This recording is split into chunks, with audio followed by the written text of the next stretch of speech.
Oh, here I am. Hi, everybody. Good evening, good afternoon, good morning, wherever you are. Thanks so much for joining us this evening. And just for a change, just for the lols, we're actually streaming this one everywhere. We're on YouTube. Hello, YouTube. We're on the Facebooks, Twitters, Rumbles, Getters, everywhere. We is everywhere. So yeah, so let me just before we get into that, let me just bring up the streams. I want to be able to see what you guys have to say as best I can. So in order to do that, I need to just jump into the Getter sphere, and it takes a little second or two, and just go across, and I can then have the pleasure or otherwise of watching myself. Believe you me, it's not a pleasure. But anyway, I just wanted to check the stream's working. Right, okay. So hope this one finds you well. And we've got a lot of issues that we Jed and myself are going to cover as the show goes ahead. So hopefully you'll find it interesting. We want to talk about, oh gosh, there's so much to talk about there, isn't there? There always is so much to talk about. There's all those, the strange story of the Maui fires is something that I want to talk about. Hi, Leslie, my friend. Good to see you over on the Getters. Hi, Andy, over on the YouTubes.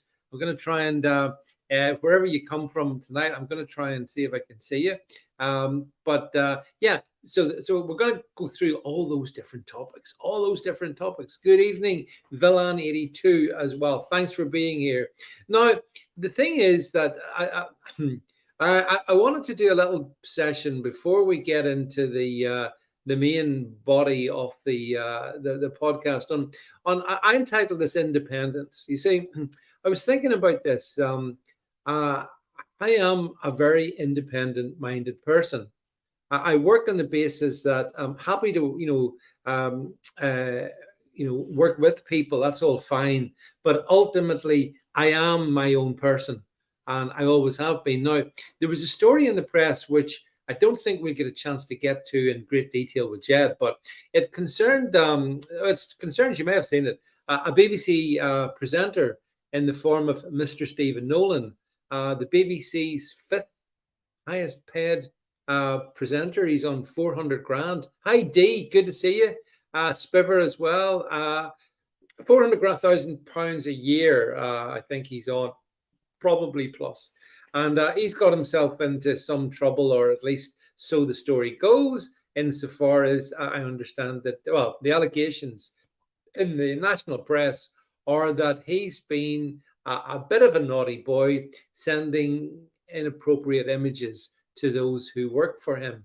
Now, I have no idea if that's true or not, and I've done a podcast on it, so you can go and listen to that, which would be good.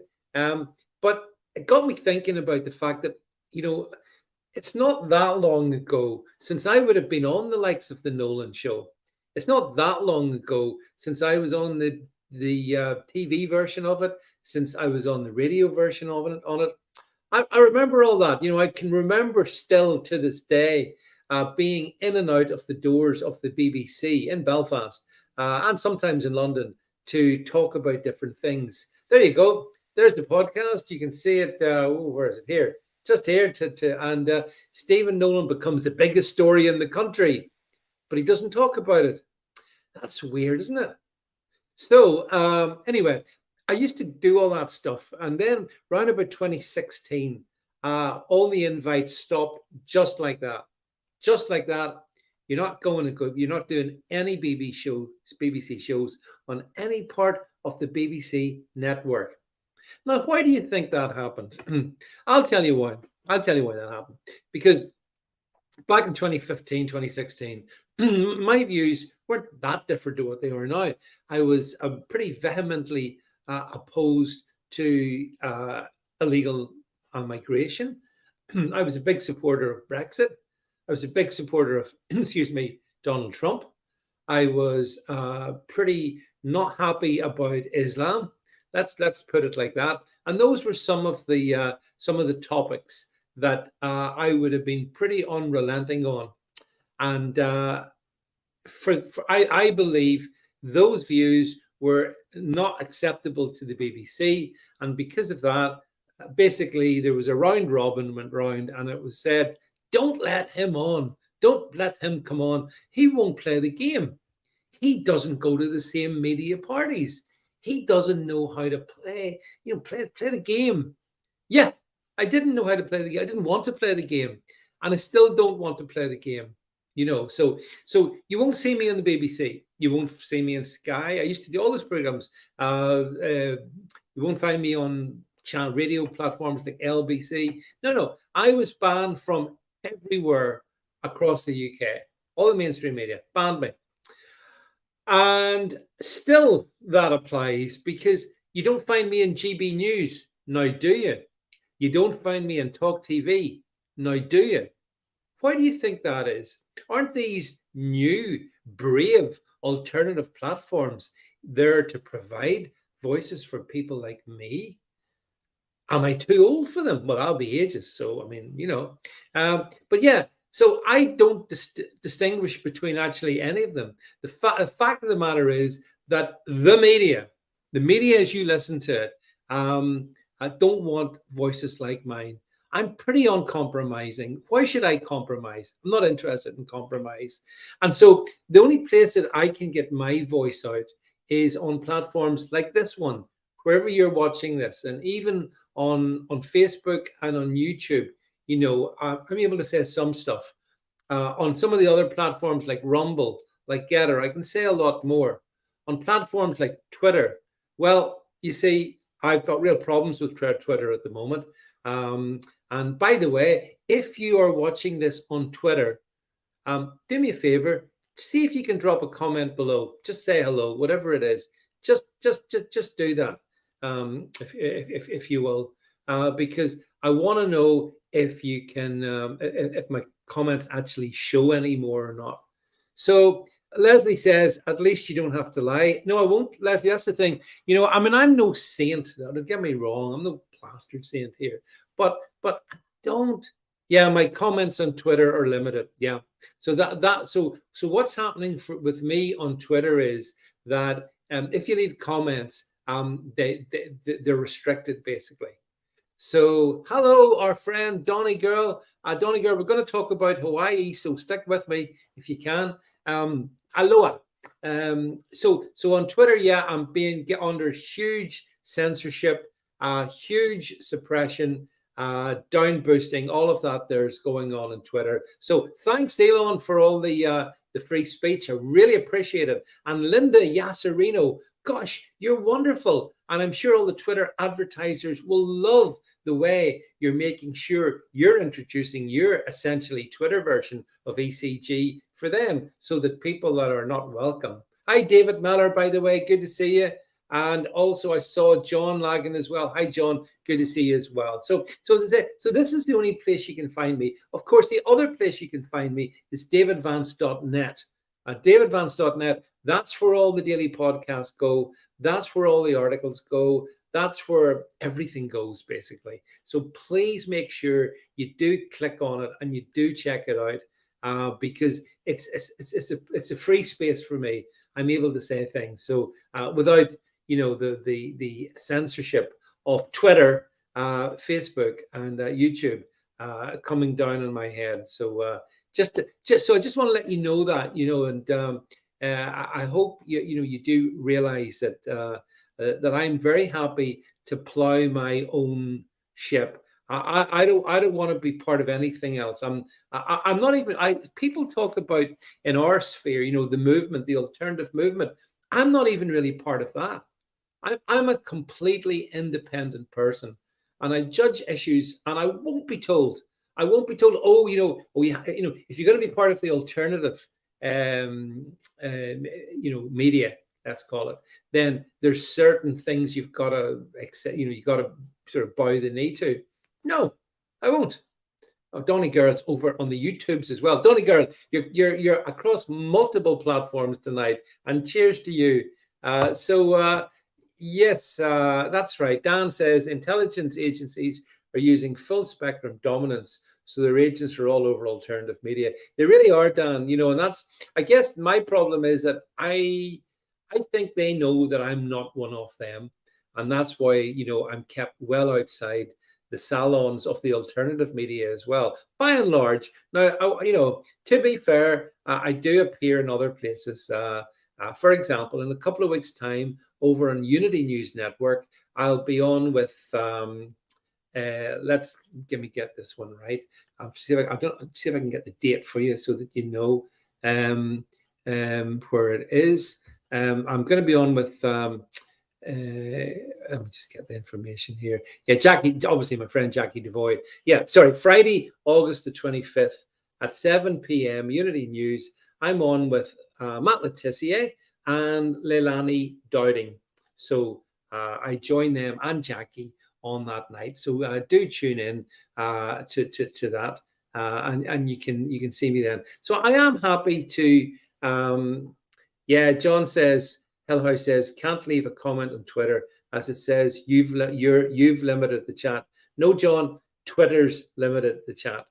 I don't basically, and my producer Jed, who's going to join me in a second, we don't limit anything. So that's part of my, let's call it irritation at the moment. The fact that Twitter is in particularly crushing me at this point in time. That's fine. I see you guys in Getter, see you guys elsewhere. That's fine. Twitter can sort themselves out. And as I said, so I walk my own path. I'm not to be. I'm not going to be wanting to play into the particular courts of media courts. I'm not going to do that. I'm going to keep doing the thing that I've been really enjoying doing for all these years. Yeah, I'm awkward sometimes. I can be contrarian sometimes. Donny Girl says, did you hear Apple deleted all of Glenn Beck's podcast? No, it doesn't. I didn't hear that, Donny Girl, but it doesn't surprise me. It absolutely doesn't surprise me. If you hold the sort of views that I think, we hold, if you believe there's two genders, if you believe in the Bible, if you believe in the national sovereignty, all the stuff, all the stuff that we talk about here so much, that makes you kind of not necessarily welcome in certain places. And I know that sometimes I think I'm kryptonite. I'm made of kryptonite. It seems to scare off. All kinds. Some of whom you would think would be natural allies, but aren't, and some of whom you would know are natural enemies and are. So that's basically what I wanted to say. Now, before I go into the main thing with Jed, I wanted to make sure that we, as you know, one of our great supporters, and it makes such a difference to us, is our sponsorship that we have with my good friend Sarah Jane Smith, who I hope to see in the next couple of weeks, actually. And there's other stuff to talk about. I'll give you the insight on that in a second. But so what I'd like to do is, before Jed comes into the stream, I wonder if we can play our little ad for Sarah Jane's Quantum Hypno, and then we'll get into the matters of business that we need to attend to. So Jed, if you're able to get the ad set up and we can wing that in, just let me know when it's ready, and I'll stop talking. But Villain says, do you post in Telegram? Yeah, I think we're ready to go. Yeah, we're ready to go. Right, folks. Jed's in the background, raring to go. But first, a word from Quantum Hypno. I work with the greatest, most powerful force in the universe. It can help you with anything such as mental, emotional, and physical trauma. This beautiful, healing, loving energy can be harnessed and fully integrated through the miracle of hypnosis. Why spend years trying to improve your life and effect change while this life-changing therapy takes just one session? It has such an enormous impact on people's lives. It can remove any addiction in an instant because we find the source of the problem. Your life has a purpose. My mission is to bring this knowledge and awareness to you today. There's never been a better time to reach your highest potential and be the best that you can be. So what are you waiting for? Now's the time to make your dreams a reality. Expand your mind and your heart in just one session.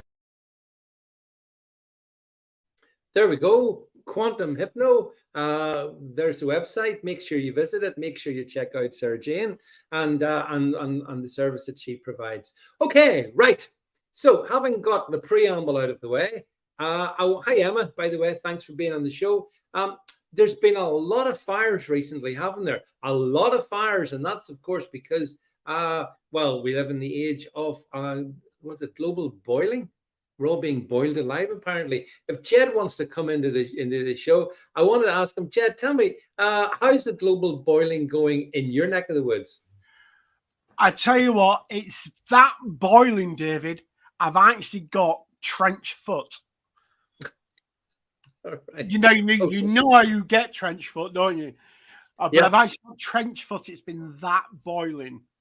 It really has. I'm absolutely beside myself. I've got as many clothes on as I can find. I've got those things that keep the wet out wrapped around me. I can't think of the correct name for them because we don't need them when it's boiling, but I've got them wrapped around me. I'm hunkered down, and everything that you would do in global boiling. Oh, by the way, good evening, everybody, and welcome. Yeah, that's what I held you back there, you see, for about 10 minutes. But the thing is, that the way I see things is that we've got a situation whereby over the last few years they've moved us using the so-called virus. Then they moved us to Ukraine as a diversion, and now they're pushing so hard on the climate change. Let's call it climate change, global boiling, whatever silly terms they come up with. But it's very much a central narrative. And so, and we have, and this is a very good that we have her on the stream. We have our friend Donnie Girl from, I think it's from Oahu, the island, but not far from Maui. And Jed, we've all seen the scenes on Maui, which is kind of like like Dante's Inferno, and we know that there's a large number of lives that have been lost, probably a lot more than that they are saying, even. But there's things about it are so strange, Jed. And you and I, we put out a podcast earlier today. I think it's called Fire and Fury, and Jed, this was a weird one. This was on Amazon. It was a book about the Hawaii, the Maui fires, and it was published on Amazon on the 10th of August when the fires were still ongoing. And I think it's available as a paperback. And I know from my own works, sort of machinations with Amazon, I don't understand how that's possible. How somebody said, oh, they used AI to write the book in 24 hours and stuck it on Amazon as a kind of David, when people say that, you know what comes to mind? Bullshit. Oh, sorry. No, that's not quite what I wanted to say. I meant to say bullshit. No, there's something not quite right there. And Leslie thinks I should put my thermals on. I've got my thermals on. But that was weird. I mean, like if you go on to Amazon, if you Google Fire and Fury Maui in, Jed, as I did, then hello to the Grand Mufti of Wakanda. Good to see you there. It may be Vanity Publishing, but it was very, very fast Vanity Publishing. That's what I would say. And I also believe, you see, Jed, that I believe there's this thing called predictive programming.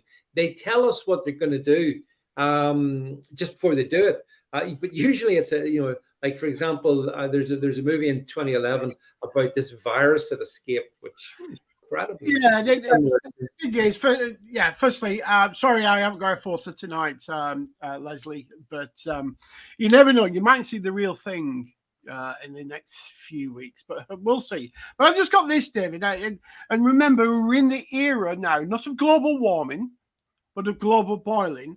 And with global boiling, we saw all the fires on AT. We saw all, in Hawaii. We saw all the fires in Greece. The fires now in Spain. Yep. In fact, I think anywhere where the activists go for their summer holidays. But I just want to show you this chart. This is global burn areas, 2001 to 2022.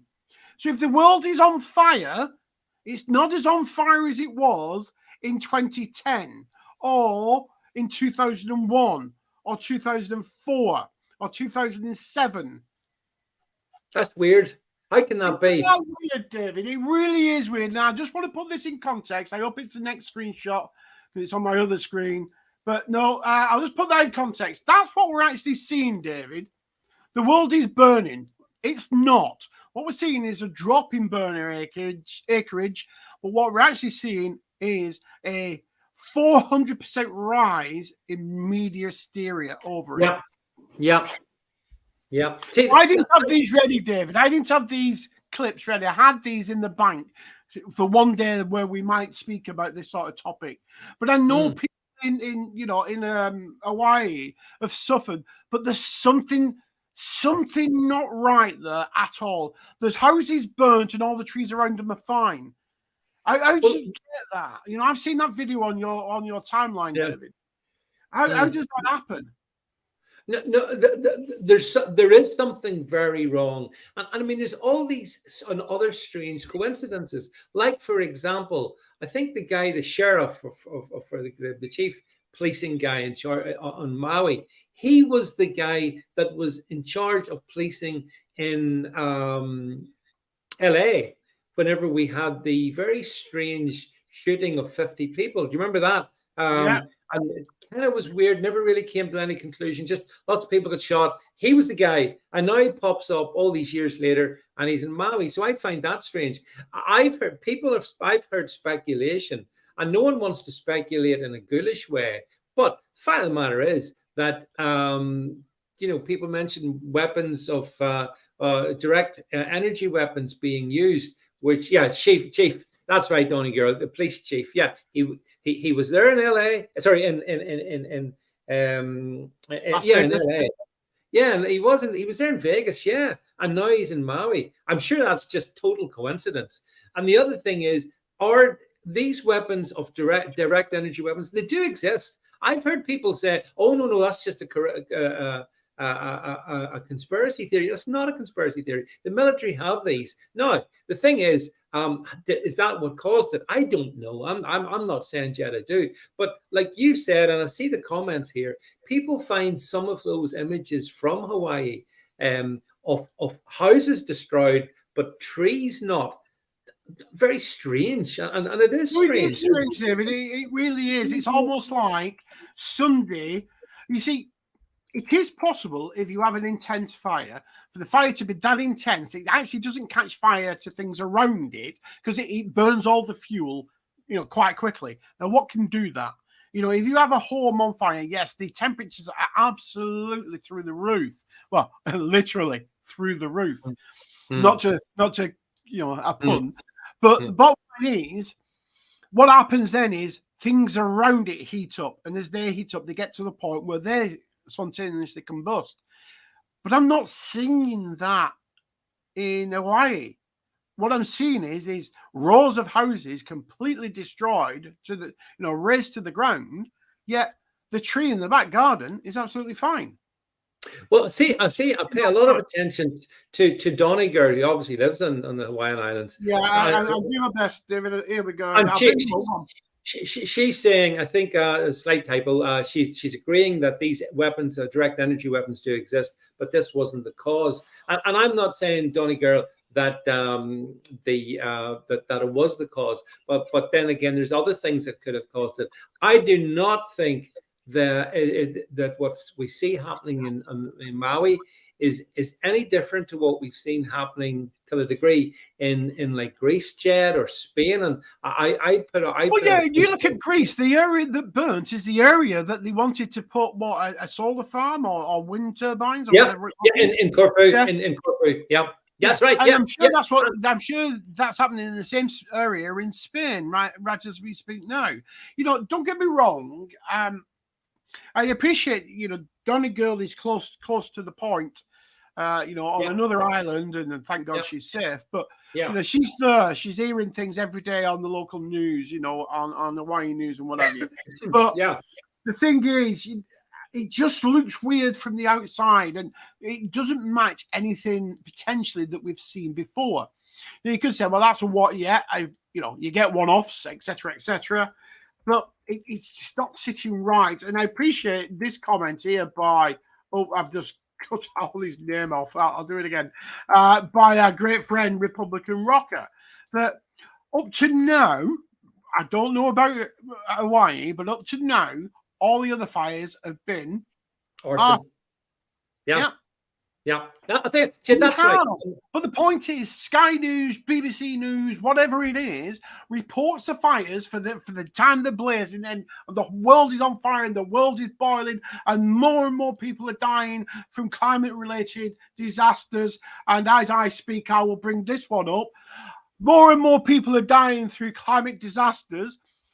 And then when it's over with, within 2 or 3 days of it finishing, deadly silence.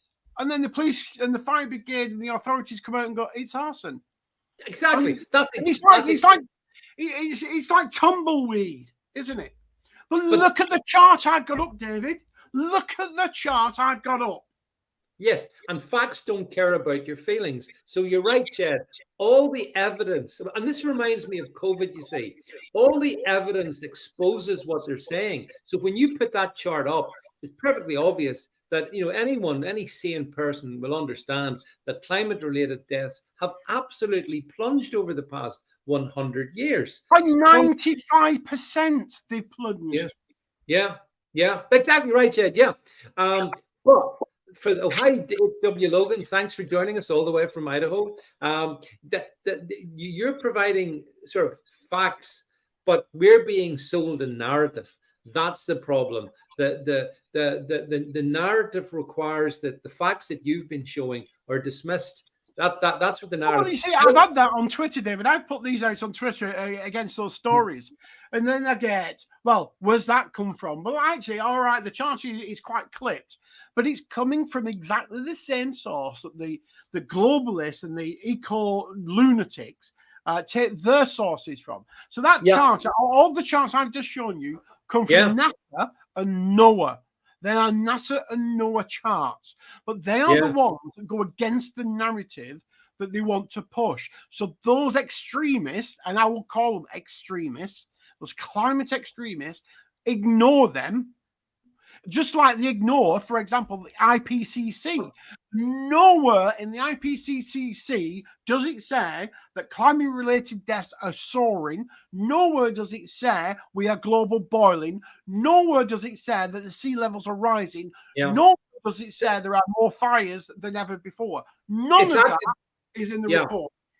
No, this is all activists. This is the cabal's global agenda in play. There's no doubt about it. But the other thing about Maui, another strange thing, Jed, that struck me was, isn't it weird how the fires knew not to burn the mansions of the multi-billionaire class who have got all their places there? Oprah Winfrey, for example, she's bought up, and I think it's like 1,000 acres, Jed, over the past year and a half. She's bought up huge amounts of acreage. I think Bill Gates, what a surprise, he's also got a mansion on this island. The fires didn't touch any billionaires' residents, but they did clear out. No. Sorry, David. The fires are only for the scum.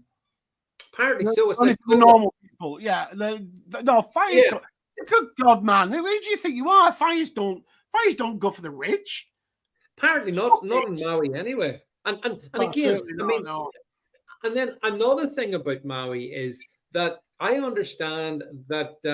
I'm sorry that some Grand Mufti of Wakanda says he's been banned from Musk era Twitter too. Sorry about that, but we're all having problems on Mr. Free Speech's Twitter. And hi, Jason, by the way, good to see you. I just seen you coming in there, and Izzy as well. Fire doesn't. Actually, Izzy makes a very good point, Jed. Fire doesn't touch money. No, that's right, absolutely. DEMs. The thing is, I think Republican Rocker's got a point here, and I know not necessarily is he going to make the point, or he's making the point that I'm now going to use for his comment, but he's got to hear unhinged, and it's coming up. Unhinged eco terrorists. You're right. Yeah. They are, and I think these eco warriors are now that desperate. They are the ones setting these fires. But I disagree. I don't prove the point. But they're not unhinged. They're not unhinged. They know exactly what they're doing. Now, one of the things, Jed, that a lot of people say, because you're quite right, and Republican Rocker's right. All this so-called, all these fires, it's nearly always arson. And yet, as you said, the media never report that until they're very unlikely to ever report that. And so people are left with the impression, spontaneous combustion, which is complete nonsense. No, they do, David, and that is the problem. The truth, a lie goes around the world twice before the truth goes. Yeah, that's right. Yeah. And that's the true thing. But the narrative that they're selling, and I think they're now getting desperate because we are now getting some pushback from authorities. It's small, and it might not last, and it might not be what we want, but we are getting some pushback against some green agenda. And I think the eco warriors are panicking, and that's why I believe they're setting these fires deliberately. Well, I think on the subject of directed energy weapons, just on that topic, just for a second, the one thing I would say is that, and I think we have a broad agreement here that A, they do exist, and B, that they are capable of using them. And when people say, oh, yeah, but there's no way they used them in Maui. Well, I would simply point back to what happened in New York several decades ago, and the monsters in charge of the cabal are capable, Jed, of doing anything. They have no respect. They have no respect for the human life of just ordinary people. Now, interestingly, so I just wanted to say that I also respect Donny Girl's view, and she's saying that Maui does have an arson problem, and Canada also. Canadian mom, yes. I mean, but isn't it strange? Yeah. Sorry. So look, we're getting. I mean, this is fascinating. So here we have. It's a pity we haven't anyone from Greece on the stream. All these countries: Canada, US, Spain, Jed, as you mentioned, Greece. I think the island of Tenerife has got a sudden, very nasty-looking fire on it, and I am sure that whatever way you want to interpret this, this is man.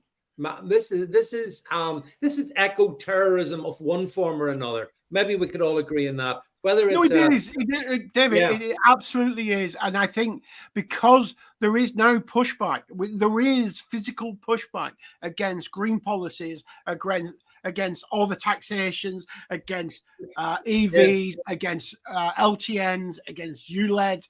Yeah. There's much pushback, and we're not the only country doing that. There's pushback across the globe. And I think the eco warriors are in free fall, and they're doing the best they can to try and, up the ante by setting all these fires. Look, the world is on fire, but no, it's not. I've give you the figures. Climate-related deaths are down 95% since 1920. But again, we made the biggest strides ever. Yeah, but again, Republican Rocker tells us, Jed, Texas has got massive fires going on, field fires at the moment. California has them on a. I saw that. California. You know why, don't you? Because of mismanagement. Yeah.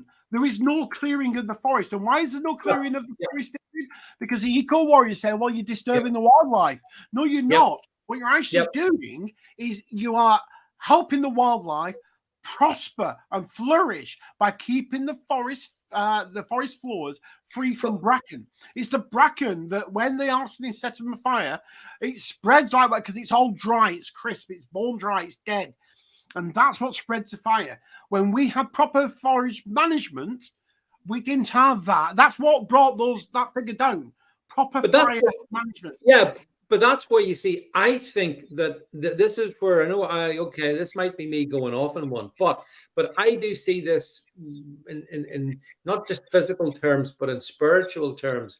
And I think that the satanic principle of inversion applies very much in so-called environmentalism. So to your point, if you wanted to protect the environment, Jed, and make sure you didn't want to have these kind of awful fires, Well, then you would have a different system of management. Like Donny Girl says, they're not raking the forest like they used to do when she lived in California. That's my point. That's the point. Why aren't they doing that? I'll tell you why they aren't doing that. Because they deliberately. Oh, by the way, Leslie, I see you over on the YouTubes now because your getter's frozen. That sounds painful, actually. But if you're living in global boiling, maybe that will unfreeze your body. But yeah, so like I actually think that. It's a bit like Jed. Like, did you see there was I saw a thing of, it must have been somewhere in the north of England, where one of these dreadful echo crucifixes, the wind turbines, one of them on some marsh somewhere, I saw a picture of it going up in flames, with a wind turbine. And all you could see was black plumes of carbon dioxide and God knows what issuing from it. And so I think everything environmentalists do is designed to destroy the environment. Right. The thing is, look at Scotland. 16 million trees cut down so they could put up wind farms. Yeah. 16 million trees. Mm-hmm. Whoever signed off on that was a lunatic. Whoever thought destroying 16 million trees, to put up wind turbines. Now, the thing is, wind turbines, 20, 25 years, and they're done. Yeah. The blades then get buried. The towers are then left. They then find a new site, and so on and so forth. Because they never replaced. They just find more sites. So, therefore, more trees to cut down. This is not about saving the planet. This is about making you poorer and colder. And, and that might be, some people say, well, that's a Tory line. Or that's a skeptic's like, you are being made poorer. Right, I'll tell you now, Dave, you know my situation.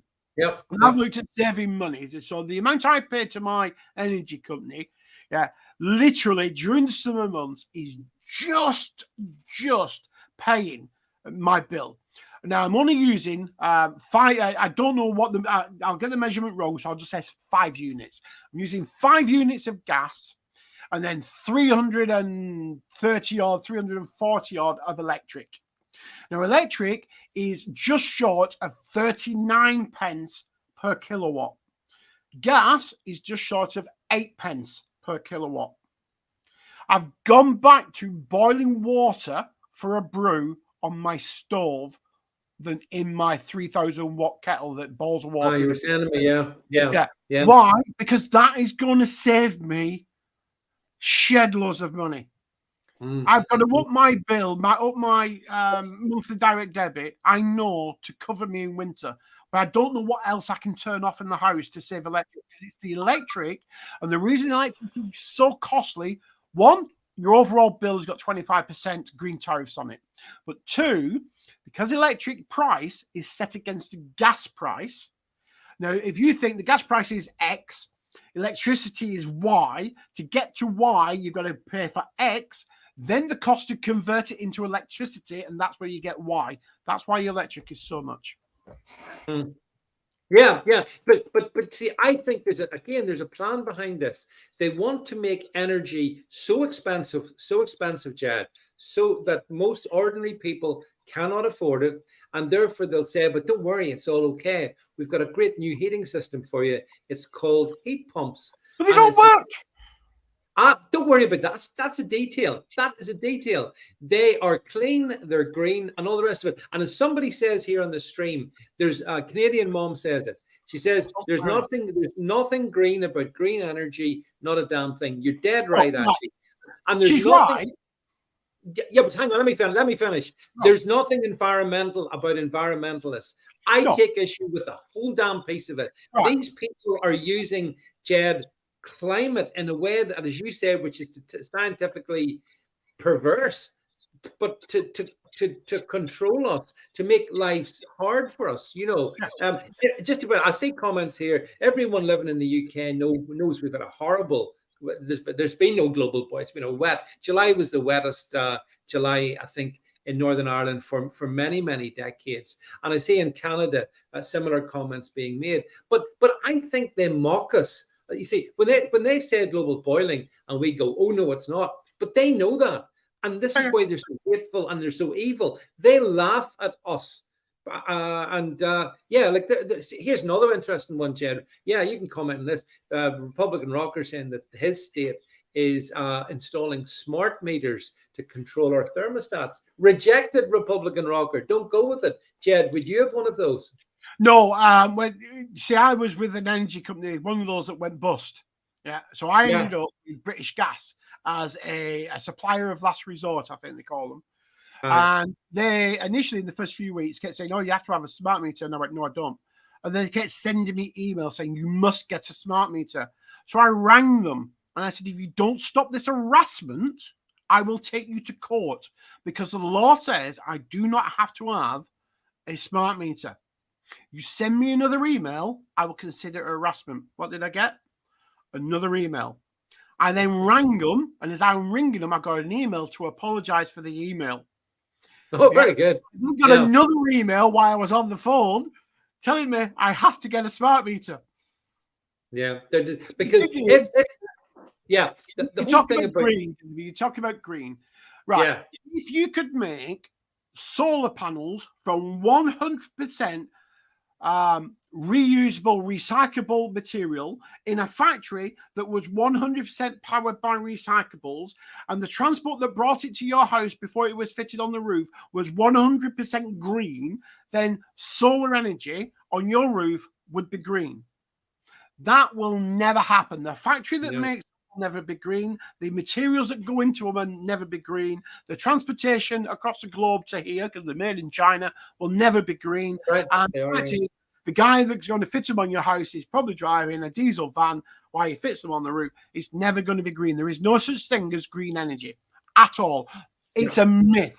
It's a lie. Yeah. And yet the political left and the first section of the so-called political right as well keep telling us, Jed, about, clean green energy. It's the future. There's going to be thousands of jobs for people working. I think this is insane. Well, this is completely deranged thinking. Yes, the thing is, we're now getting to the stage, David. The first round of solar panels, throughout the UK, really the first major hit of solar panels in the UK are now coming up to the 25-year mark, the lifespan. Yeah. So just wait for all those houses that got them originally, on the first wave. Yeah. Oh, we'll get that. Yeah. Oh, look, I've got my batteries and I've got this and it. Yeah, don't forget, because if you get solar panels, you really want to get batteries as well. Well, where does the nickel come from? Where does the cobalt come from? We know exactly the same place as it does for your car. Yeah. Yeah. So you've got those problems. But now they're coming to the end of their life cycle. Yeah. And they're going to have to start ditching them. And they're going to have to pay for the recycle. Then they won't get recycled. They'll get put in landfill. But then what do they do with the space on the roof? They have to buy another set. Will that set be compatible? No. So what they'll have to do is buy a complete new system, because those panels won't plug into the 25-year-old system down in their electric room or the cellar or whatever it might be. Yeah. So it's not green. It's a con. It just winds me up that they say, "Oh." There was a thing on Twitter. I know we're going on about this, but there was a thing on Twitter saying, "Oh, look, 33% on average of UK energy was supplied by renewables in a year." But that's great when you average it out over the year. But what about all the days? The 73% or whatever the sums work out as, where it wasn't supplying. Because if it supplied on average 33%, then 67% of the time it wasn't supplying. So what filled the gap? I tell you what filled the gap: coal, oil, and nuclear. That's what filled the gap. A couple of interesting comments here. See, Canadian mom says she's got a friend that puts up these turbines. She says the motors last less than 2 to 3 years, so new motors have to be put in. She also says they have to bring in cranes to change the motors. You need oil for wind power. Yeah. Emma, I agree with you, Emma. These wind turbines are a blight in any landscape. I was away, Chad, as you know, for the weekend, and I was driving through some, again, it's the drive I always do, through lovely countryside, lovely sort of hills. I know the drive, David. I know exactly what drive you're talking about. And Jed, honest to God, almost every hill has turbines. Unbelievable defacement of the environment by these environmentalists. And then they have the nerve to say, well, we need more. We need to get them offshore. So we've screwed up all our countryside, but now we have to go offshore. And of course, if you fly over the UK, over indeed to Holland, you'll see all these. Yeah, but what about you, me, David? Off the coast of Maine, there's a massive one off the coast. Yeah, yeah. I'm just this comment up here from Canadian Mom. Yeah, 97% of scientists agree of global warming is real. That is incorrect. It's 97% of 33%. Sorry, of 34%. When that study was done, and it was, I think Cook, I think is his name, Cook by nature. What he did, he put out the survey, the papers, they all came back in, and out of the ones that expressed an opinion on global warming being man-made was 34% of the papers that were returned. So he then that mentioned global warming. He then looked at those 34%, and 33% of them said it was man-made. That's where the 97% come from.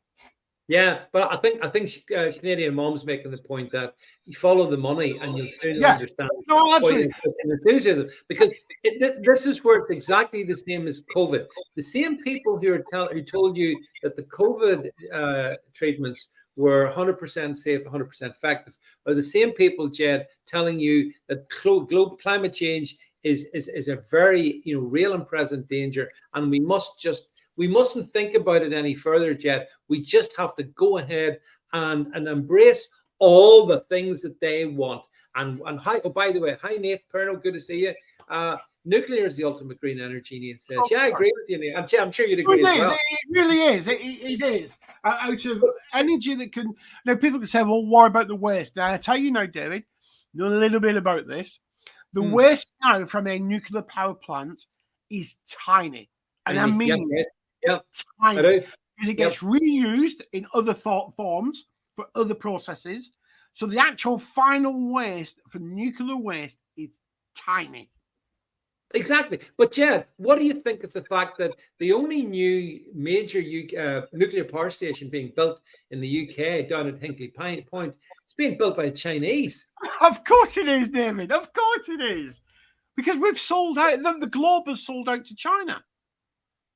Yeah, it's as simple as that. You put on your Twitter, and if I can scroll through while we're talking, where the carbon comes from, I think it was on your Twitter a few days ago, and it showed an animation how China have gone from over recent decades from the bottom producer of CO2 to the top producer, and not just by a little bit, by 10 times or more than everybody else. I don't know if it was on your feed or not, David. I do remember. Not sure. Yeah, Dad, I put out that much, I forget half of it. But yeah. So here's the UK, and it's not doing, and it failed to do for decades that which it should have done, Jed, and that is to build nuclear power. And I'm not sure what the situation is in the States.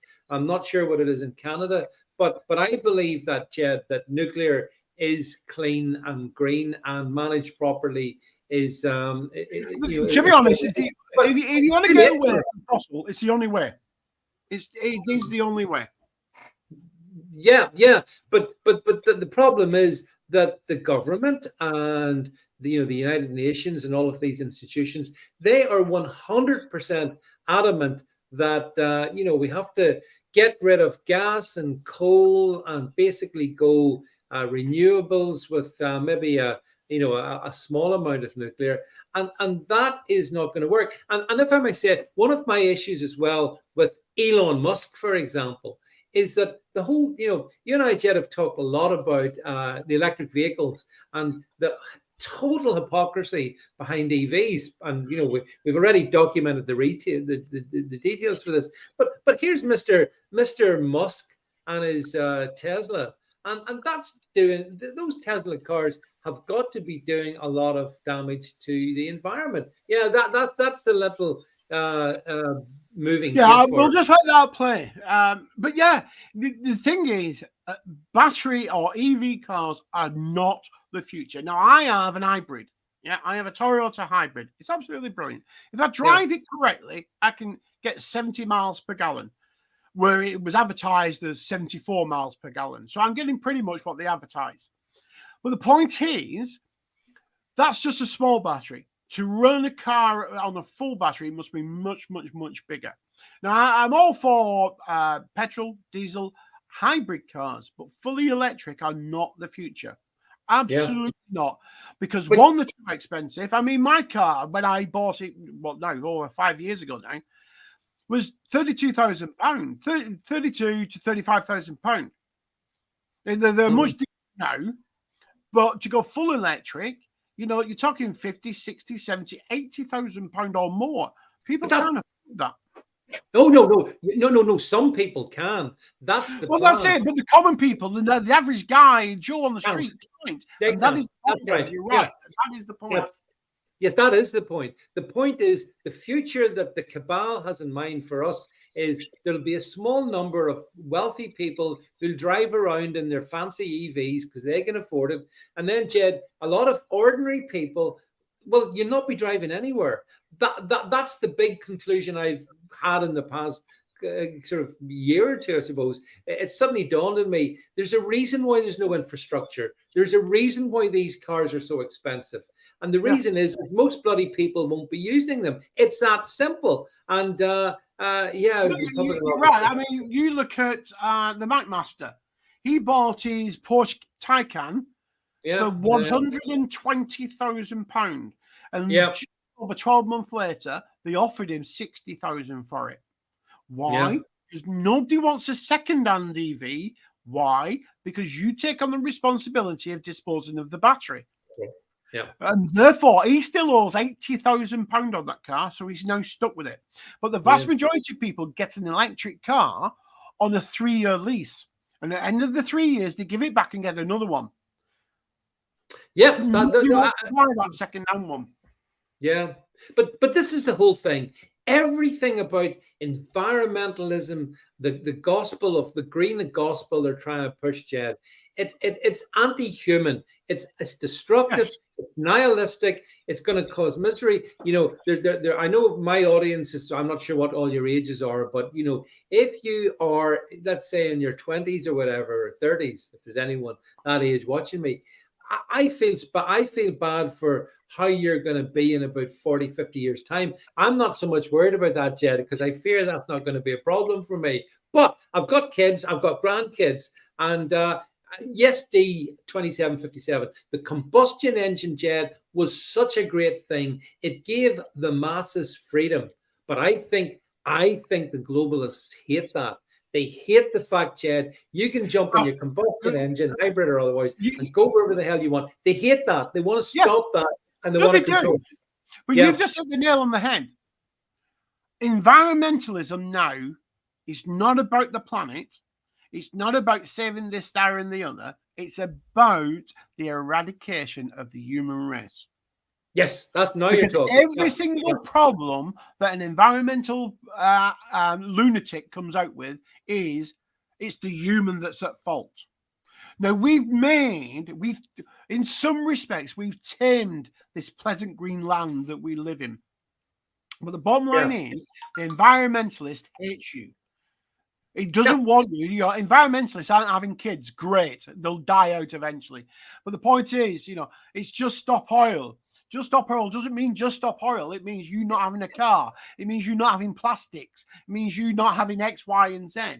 Okay, so you're now back to having to cut trees down to store stuff in boxes because you won't have plastic, because plastic is made from oil. So every problem that this globe may have, that they see the globe has, it's the human being that's caused it, not the fact that the human being has, particularly since the Industrial Revolution, has expanded its knowledge and its technology, and that chart showed you. That chart, actually, that I brought up earlier, that proves how successful man has been. Yep, 100%. I completely agree. Yeah. And they hate that. They hate that. That's the thing. You look upon that as a good thing. They look upon that as a bad thing. They want to see it going up the other way. And I guess if you look at what they've been doing since 2020, they were certainly doing their best to try and get death rates anyway going up. But the point of the matter is that you're right, Jed. Everything that is good and has been good, environmental wise, they want to destroy. And you see, I think that the reason they use environmentalism is that climate is everywhere. Like whoever's watching this, wherever you are, you've got climate.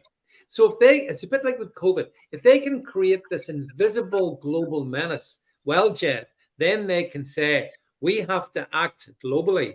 We have to act as one world, one government. And one world, one government, one control. And that's exactly what they want to do. Yes, Republican rocker, I'm aware of what's happening in San Francisco. Much laws, mind you. If I was in San Francisco, I'd want to be in a tank.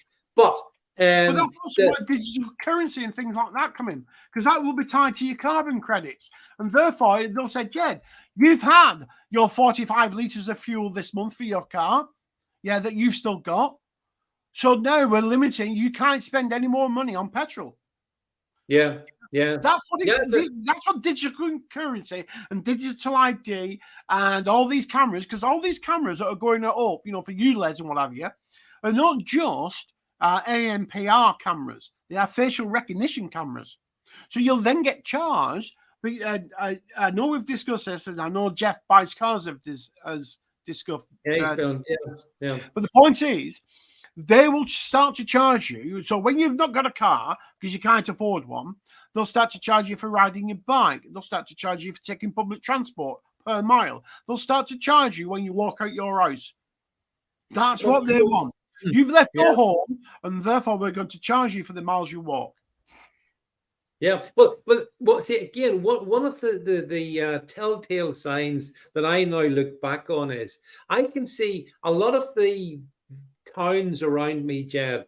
In fact, across Northern Ireland, and I'm sure it's the same elsewhere, there was a lot of money spent on developing cycle paths.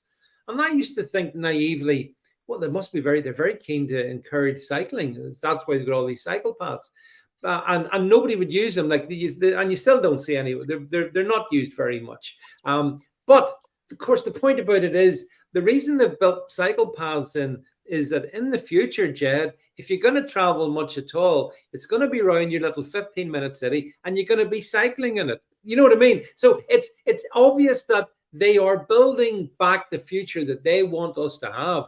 And it doesn't involve our freedoms, our ability to drive. Well, it does if you're rich and you're powerful. If you're rich, yes. Yeah. Then you get your 30, 40, 50 acres on Hawaii or Martha's Vineyard. You get that. You get to fly in your private jet and tell everybody else you can't have a car. That's right. Yeah. That's right. That's what it's all about.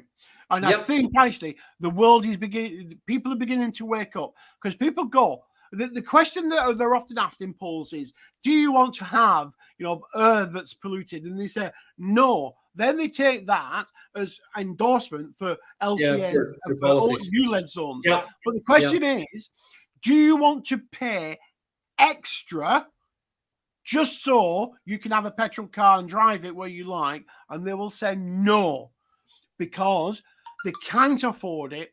And it's either we'll get to a stage where people go, I can afford the car, I can afford the fuel, but I can't afford to drive it anywhere, because I can't afford £12.50 here because I go down that street, and the £12.50 because I go into that town. I go to 3 towns, I paid £12.50 in each town, or by that stage, £20 in each town. I can't afford to drive it, although I can afford to have it. And therefore, you'll have to park it up because you can't afford the fines. Again, Jed, just a few comments I want to read out. The Matrix, as you says, these cycle paths reduce road space, clever form of roadblocks. Yep, I agree with that. And Canadian Mom says, a new road can't go in here unless they've got bike lanes. And again, this is all about control. It's got damn all to do with bicycles. It's got everything to do with control. They want you and I, Jed, and everybody watching this not being able to drive in the not too distant future. And those of us who can cycle, well, you'll be allowed to cycle a wee bit, but I tell you now, the guy that's running for mayor in London, the fuel campaigner. I can't think of his name. Somebody will pop it up in the comments. I'm sure they will. Yeah.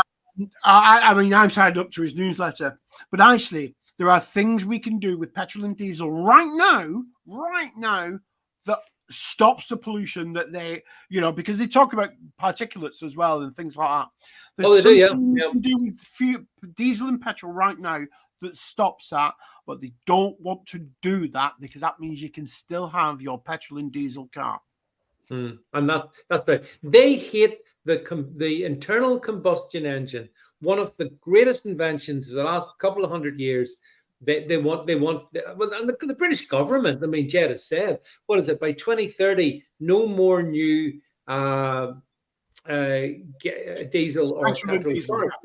So that's it. That's the end of, and so 2030 is only 6 years away. I tell you now, David, the modern diesel will do 6, 7, maybe 800 miles. When they said, before before hybrids and before EVs, they forced the manufacturers to make the diesel and petrol engines so efficient, it was unbelievable. And they did. And they did exactly what they asked for. And I think actually they were shocked because now petrol and diesel are more efficient fuel-wise than any other form of fuel on the road.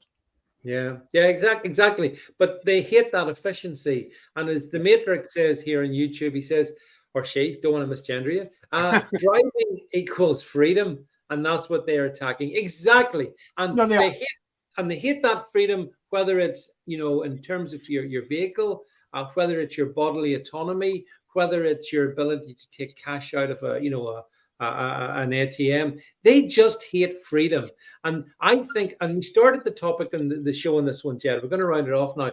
Like, I think they're getting more, I kind of go along with you a bit. They're getting more and more desperate. And that's why things are getting more and more heated up, if you'll pardon the pun. This is the globalists, and so they're shoving this down our throat.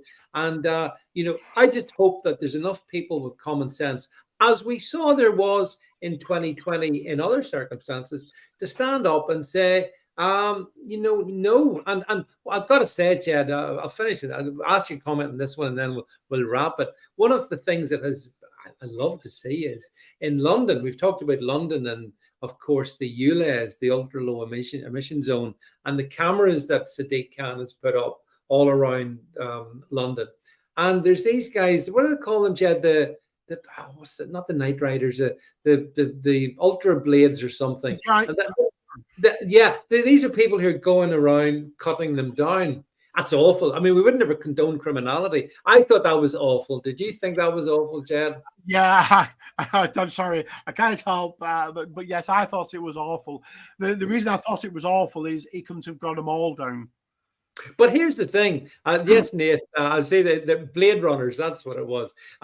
As someone else pointed out, apparently, Jed, did you see that because these citizens are deciding to take the law into their own hands and cut them down, that what they're going to do is they're putting like metallic armor around the camera that's going to control you.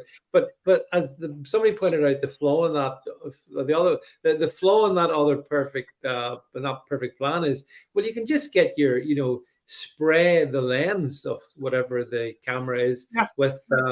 And it's not going to be able to say anything. That said, because we're in YouTube and we're in Facebook, we're definitely not condemning criminality. We're not doing that. But it's just interesting to see that citizens, Jed, like you said earlier, some people have had enough of this, and and they will maybe fight for their freedom to drive their cars, and that would be. I think Leslie's a fan of the car. You see, councils are now asking people who live near LTNs, i.e., where the barriers are, to video people who, ignore those barriers.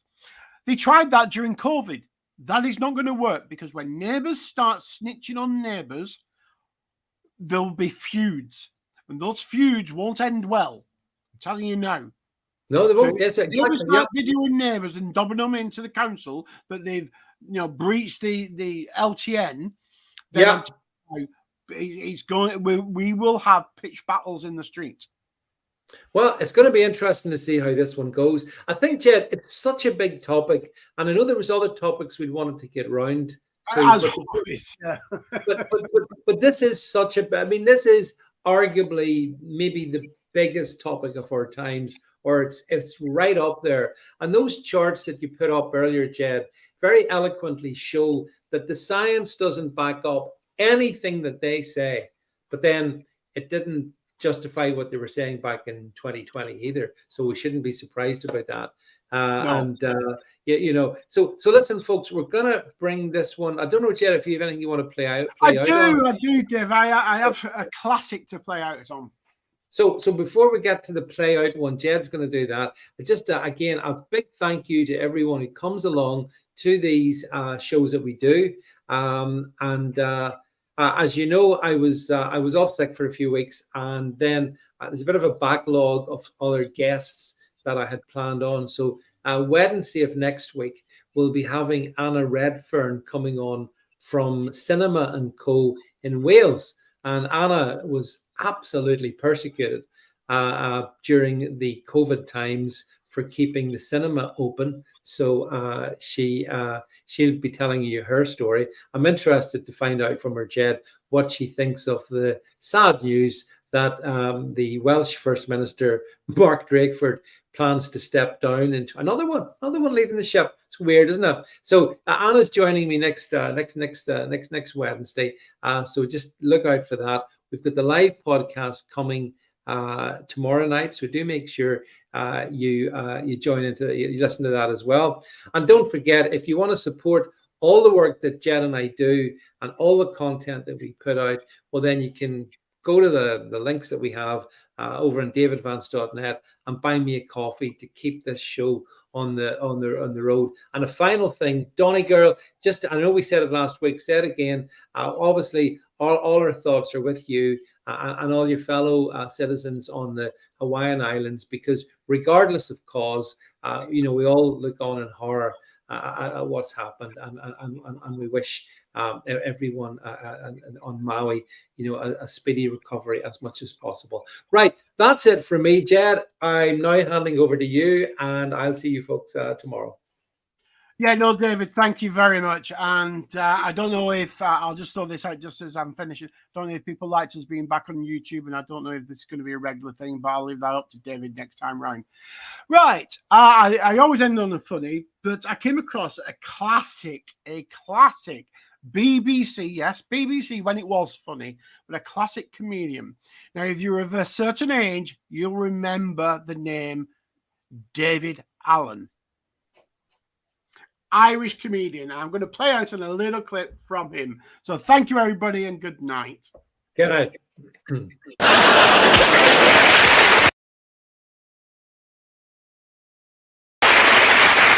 I was talking to a man the other day who was decided to immigrate, decided to leave this country. And I said, why are you leaving? He said, it's homosexuality. I said, what are you talking about? He said, 300 years ago, if you were homosexual, you were hanged, drawn, and quartered. 100 years ago, if you were homosexual, you were hanged. 50 years ago, if you were homosexual, you were flogged and given 20 years in prison. 20 years ago, if you were homosexual, you were fined £200 and sent to prison for 2 years. 5 years ago, if you were homosexual, you had a small fine and you were pardoned. Got off with a warning. I said, well, what are you leaving for? He said, I'm going before they make it compulsory.